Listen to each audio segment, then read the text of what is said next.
दोस्तों नमस्कार। Target with study channel Prayagraj में आप सभी का स्वागत है। आज के इस वीडियो में हम अभिप्रेरणा मोटिवेशन क्या है इसके बारे में जानेंगे। तो अभिप्रेरणा के बारे में हम विधिवत समझ में बनाने चल रहे हैं। अभिप्रेरणा को अंग्रेजी भाषा में मोटिवेशन कहते हैं, जो लैटिन भाषा के मोटम या मोवेयर से बना है, जिसका अर्थ होता है टू मूव, गति प्रदान करता था। अंग्रेजी भाषा में इसको मोटिवेशन कहते हैं और इसका मेन उद्देश्य होता है टू मूव, अर्थात गति प्रदान करता है। कोई व्यक्ति किसी कार्य को कर रहा है तो अगर स्थिर हो गया तो उसको मोटिवेशन दे करके उसको गति प्रदान करना। अभिव्यक्ति की वह मानसिक दशा जो उसे किसी कार्य में लगे रहने के लिए निरंतर प्रेरित करे, अभिप्रेरणा कहती है। कोई व्यक्ति है, कोई कार्य कर रहा है, उस कार्य में अगर वो सुस्त पड़ जा रहा है, अगर कोई व्यक्ति मोटिवेशन करने वाला है तो व्यक्ति उस कार्य को में लगकर निरंतर कार्य करने लगे। इसलिए मोटिवेशन के कारण व्यक्ति अगर कार्य करने में सुस्त पड़ गया है, अगर उसको कोई व्यक्ति मोटिव कर देगा तो कार्य जो है वो निरंतर करने लगेगा। इसी निरंतर करने की प्रक्रिया को अभिप्रेरणा कहते हैं। या वह शक्ति जो मानव को अपने लक्ष्य की ओर निरंतर बढ़ने के लिए प्रेरित, मतलब कोई एक लक्ष्य हो, उसको प्राप्त करने के लिए व्यक्ति कोई कार्य करता रहे तो उस प्रक्रिया को भी अभिप्रेरणा कहा जाता है। अभिप्रेरणा के बारे में विभिन्न मनोवैज्ञानिकों द्वारा विभिन्न प्रकार की परिभाषा दी गई है। जैसे स्किनर की परिभाषा बहुत बार पूछी जा चुकी है। अभिप्रेरणा जो है, स्किनर के अनुसार अभिप्रेरणा अधिगम का सर्वोच्चम राजमार्ग या स्वर्ण पथ है। अभिप्रेरणा अधिगम का सर्वोत्तम राजमार्ग या स्वर्ण पथ है, स्किनर के अनुसार है। उसके बाद हम सोरेनसन के अनुसार पढ़ेंगे। अभिप्रेरणा को अधिगम का आधार कहा जाता है। अभिप्रेरणा को अधिगम का आधार माना है तो सोरेनसन ने। उसके बाद गुडी के अनुसार अभिप्रेरणा किसी कार्य को प्रारंभ करने, जारी रखने व नियंत्रण करने की प्रक्रिया है। मतलब कार्य प्रारंभ करने, जारी रखने और उस पर नियंत्रण स्थापित करने की प्रक्रिया अभिप्रेरणा को कहा है गुडे ने। गेट्स के अनुसार अभिप्रेरणा प्राणी के भीतर हुए शारीरिक व मनोवैज्ञानिक दशाएं हैं जो उसे एक विशेष प्रकार के कार्य करने के लिए तैयार करती है। मतलब मनोसामाजिक ऐसी दशा है कि किसी व्यक्ति को जो है विशेष प्रकार कार्य करने के लिए तैयार करती है। मैकडूगल के अनुसार अभिप्रेरणा की व्याख्या जन्मजात मूलभूत प्रवृत्तियों के आधार पर की है। अगर पूछा जाएगा अभिप्रेरणा की परिभाषा जो है जन्मजात मूल प्रवृत्तियों के आधार पर किसने की है, तो मैकडूगल ने। उपयुक्त परिभाषा के आधार पर यह निष्कर्ष निकलता है कि अभिप्रेरणा वास्तव में मानव मन की वह अवस्था है जो व्यक्ति को निरंतर क्रियाशील बनाए रखती है ताकि वह अपने लक्ष्य को प्राप्त करे। जब व्यक्ति किसी कार्य को करता है और उस कार्य को निरंतर करता रहता है तो निर्धारित लक्ष्य को प्राप्त करता है। इस प्रकार से कोई व्यक्ति ऐसा कार्य करता है जो अपने लक्ष्य की प्राप्ति में सहायक हो तो उस प्रक्रिया को अभिप्रेरणा भी कहा जाता है। अभिप्रेरणा प्रबल उत्तेजना की स्थिति है जिसका जन्म किसी न किसी आवश्यकता के कारण हुआ है। अब हम अभिप्रेरणा के प्रकार, टाइप ऑफ मोटिवेशन जानेंगे।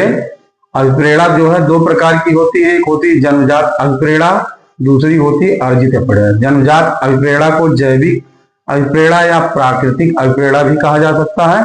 अर्जित अभिप्रेरणा को मनोसामाजिक अभिप्रेरणा भी कहा जाता है। जन्मजात अभिप्रेरणा को अंग्रेजी में साइकोसोशल कहा जाता है। साइकोसोशल कहा जाता है अर्जित अभिप्रेरणा को। भूख, प्यास, नींद, काम, मलमूत्र त्याग आदि जो है जन्मजात अभिप्रेरणा है, जन्मजात अभिप्रेरणा है। और जो है साइको फिजिकल है, साइकोफिजिकल।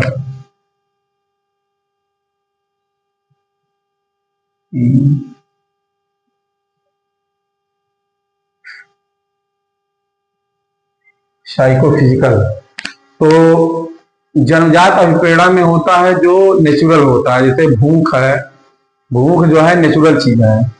प्यास है, ये भी नेचुरल चीज है। नींद है, काम है, मलमूत्र त्याग है, ये सब नेचुरल चीजें हैं। नेचुरल प्रक्रियाएं के माध्यम से जो प्रेरित होता है उसे जन्मजात अभिप्रेरणा कहते हैं। अर्जित अभिप्रेरणा होती है जो व्यक्ति समाज में रह करके प्राप्त करता है। जैसे पद है, प्रतिष्ठा है, सम्मान है, पुरस्कार है, दंड है, ये सब जो है वो अर्जित करता है। अगर अच्छा कार्य करता है तो उसको पुरस्कार मिलता है, बुरा कार्य करता है उसको दंड मिलता है। और अच्छा पढ़ाई लिखाई करके अच्छे पद पे जाता है तो उसको मान सम्मान और उस पद पे प्रतिष्ठा भी मिलती है।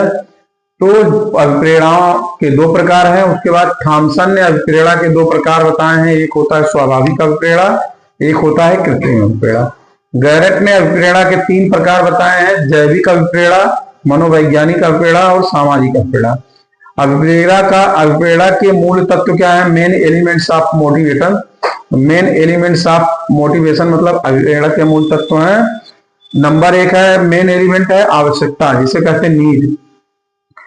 किसी आवश्यक वस्तु का अभाव या न्यूनता की स्थिति आवश्यकता का मतलब किसी वस्तु का अभाव या किसी वस्तु का अभाव या न्यूनता की स्थिति आवश्यकता। अगर कोई चीज किसी के पास नहीं है या कम मात्रा में है तो उसको उस चीज को प्राप्त करने की आवश्यकता होगी, तो इसलिए अभिप्रेरणा का ये मूल तत्व है। उसके बाद है दूसरा है चालक अंतर्नोद या प्रबोधन, जिसे कहते हैं ड्राइव।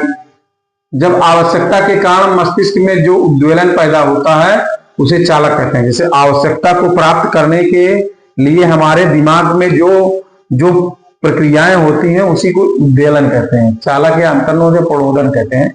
मतलब हमारे दिमाग में आवश्यकता को प्राप्त करने के लिए जो जो क्रियाएं चलती हैं उसे ही हम उद्वेलन कहते हैं या चालक कहते हैं। आवश्यकता ही इसकी जननी है। उसके बाद प्रोत्साहन होता है, जिसे बोलते हैं इंसेंटिव। वह वातावरणीय कारक जिसको प्राप्त कर लेने से चालक में आंशिक कमी आ जाती है। मतलब कोई कारक है जिसको प्राप्त कर लेता है तो उसमें आंशिक कमी आ जाती है, उसे प्रोत्साहन कहते हैं।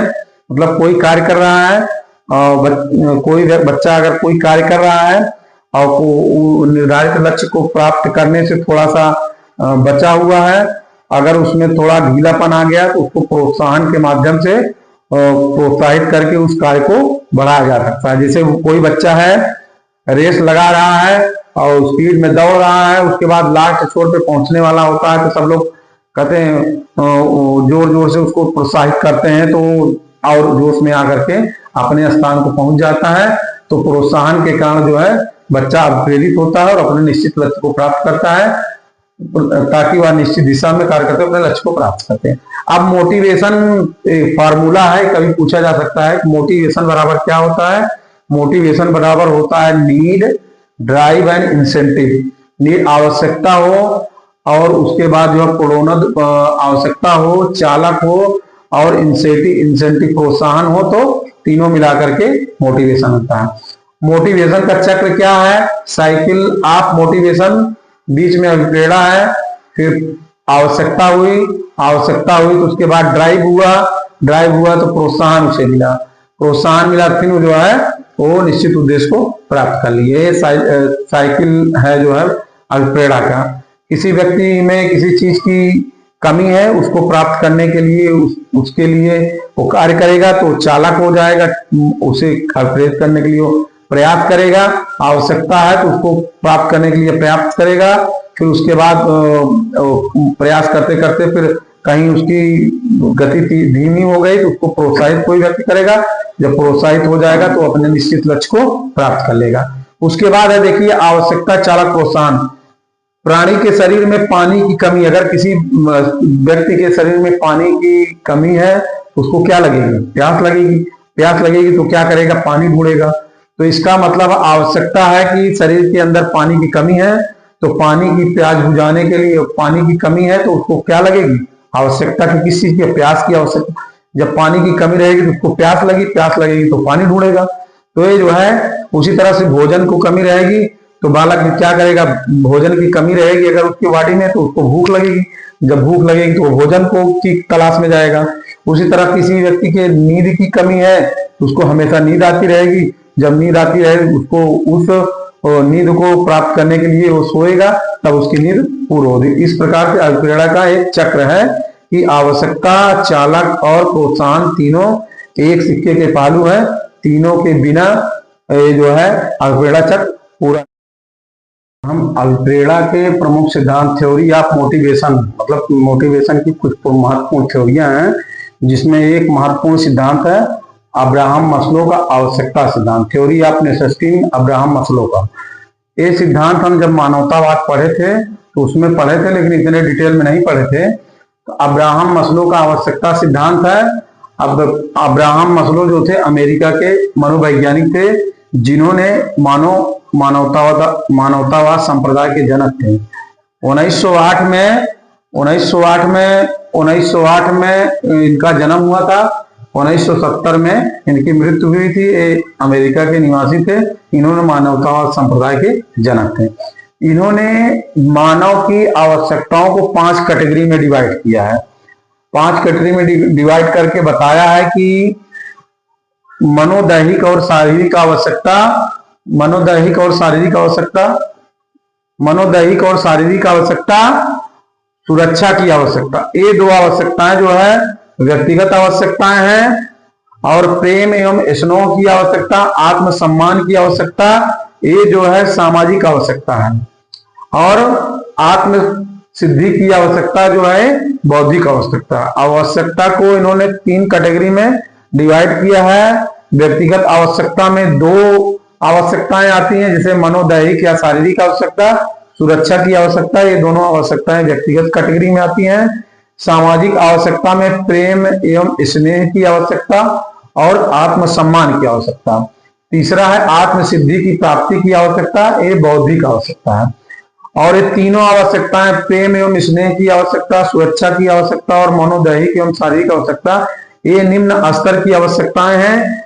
इस आवश्यकता में लगभग 95% लोग आ जाते हैं। और आत्मसिद्धि की आवश्यकता और आत्मसम्मान की आवश्यकता में 5% ही लोग पहुंच पाते हैं। इसका मतलब है कि जब किसी व्यक्ति में मनोदैहिक या मनोशारीरिक से संबंधित कोई आवश्यकता होगी, जैसे भूख, प्यास, नींद, निद्रा, तो ये सब मनोदैहिक शारीरिक आवश्यकता के अंतर्गत आता है। सुरक्षा संबंधी आवश्यकता जो है, ये जो है व्यक्तिगत आवश्यकता के अंतर्गत ही आता है। प्रेम एवं स्नेह की आवश्यकता और आत्मसम्मान की आवश्यकता, ये जो है समाज में रहते हुए व्यक्ति प्राप्त करता है। और उसके बाद एक दोनों व्यक्तिगत आवश्यकता और सामाजिक आवश्यकता में रहते हुए व्यक्ति जब पढ़ लिख करके बेहतर पुरुष बन जाता है, जो अपने को आत्मसिद्ध कर लेता है, तो बौद्धिक आवश्यकता में चला जाता है। तो 95% लोग जो है 3 आवश्यकता जो निम्न स्तर की आवश्यकता होती है, दैहिक शारीरिक आवश्यकता, सुरक्षा की आवश्यकता और प्रेम स्नेह की आवश्यकता, जो निम्न स्तर की आवश्यकता है, इसमें 95% लोग पाए जाते हैं। और उच्च स्तर की जो आवश्यकता है, उसमें आत्मसिद्धि की प्राप्ति की अवस्था, आत्मसम्मान की आवश्यकता, जिस पर मात्र 5% लोग ही पहुंच पाते हैं। इस प्रकार से ये 5 आवश्यकताएं मानव शरीर में होती है। इसी आवश्यकताओं से अभिप्रेरित होकर के व्यक्ति इन आवश्यकताओं को प्राप्त करने के लिए व्यक्ति समाज में रह करके जो है अपनी आवश्यकताओं की पूर्ति करता है। अपने शारीरिक आवश्यकताओं जैसे भूख, प्यास, निद्रा है, सब चीजें पूरा करता है। सुरक्षा संबंधी आवश्यकता पूरा करता है। प्रेम स्नेह की आवश्यकता भी पूरा करता है। आत्मसम्मान की आवश्यकता पूरा करता है। और सिर्फ मेहनत करके जो है आत्मसिद्धि की आवश्यकता को प्राप्त करता है। इस प्रकार से अगर पूछा जाएगा अब्राहम मस्लो ने कितने प्रकार की आवश्यकता बताई है, तो 5 प्रकार की। व्यक्तिगत कितने प्रकार की है? 2 प्रकार की है। सुरक्षा संबंधी आवश्यकता, मनोशारीरिक दैहिक शारीरिक संबंधी आवश्यकता। सामाजिक आवश्यकता कितनी प्रकार बताएं? 2 प्रकार बताएं। आत्मसम्मान की आवश्यकता, प्रेम और स्नेह की आवश्यकता। आत्मसिद्धि की 1 आवश्यकता इन्होंने बताया है।